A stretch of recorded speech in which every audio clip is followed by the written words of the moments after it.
আজকে আপনাদের সাথে পুরাতন একটা সসের বোতল দিয়ে সুন্দর একটা পুতুল আর্ট শেয়ার করব। সাথে যদি এই সুপার ক্লে দিয়ে ডেকোরেশন করা হয় তাহলে তো কথাই নেই। আসসালামু আলাইকুম, কেমন আছেন সবাই? আশা করছি যে যেখান থেকে বসে আমার আজকের ভিডিওটা দেখছেন সবাই ভালো আছেন। আলহামদুলিল্লাহ, আমিও মোটামুটি ভালোই আছি। ঠান্ডা লেগেছে, তারপরেও কষ্ট করে চেষ্টা করছি আপনাদের সাথে ভয়েস দেওয়ার জন্য। সবাই একটু কষ্ট করে আজকের ভিডিওটা দেখে নেবেন।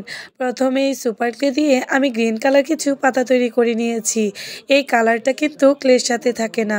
আমি একটা ডার্ক ফেব্রিকের যে অ্যাক্রালিক কালার আছে সেইটা মিশিয়ে এই কালারটা তৈরি করে নিয়েছি। ম্যাক্রোম দড়ি দিয়ে মুখের অংশটা আমি রেফেল করে নিচ্ছি। চাইলে আপনারা এখানে পাটের দড়ি অথবা কোনো লেজও ইউজ করতে পারেন। এই যে লম্বা দড়িগুলো তৈরি করে রেখেছি, ফেবিকলাটা দিয়ে এগুলো সুন্দরভাবে একটু আঁকাবাঁকা করে সেট করে নিচ্ছি, যাতে করে জিনিসটা একটু দেখতে লতানো ডালের মতো মনে হয়। আপনারা যারা আমার ভিডিওগুলো দেখতে পছন্দ করেন তাদের জন্য আমি এই ভিডিওগুলো প্রতিনিয়ত নিয়ে আসি।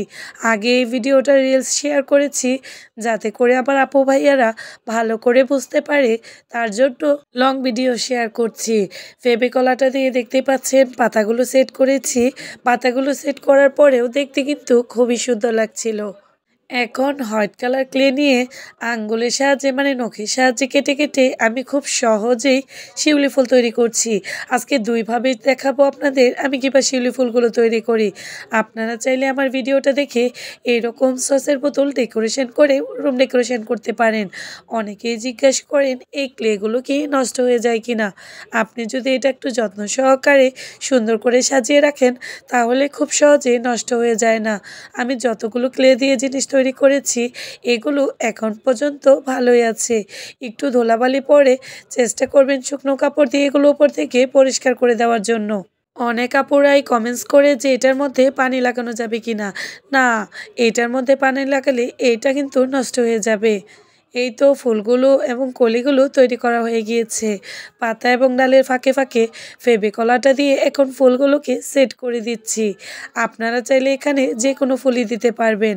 আমার ভিডিওগুলো যদি আপনাদের ভালো লাগে প্লিজ একটা শেয়ার করে দিবেন। আপনাদের ছোট্ট একটা শেয়ারের জন্য আমার ভিডিওটা 10 জনের কাছে পৌঁছে যাবে, যাতে করে আরও কেউ এই ভিডিওগুলো দেখে তারাও একবার চেষ্টা করতে পারে।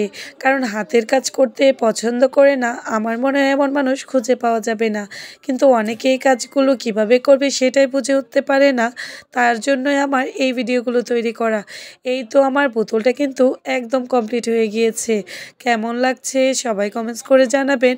যদি ভালো লাগে একবার ট্রাই করে দেখতে পারেন। আল্লাহ হাফেজ, আসসালামু আলাইকুম।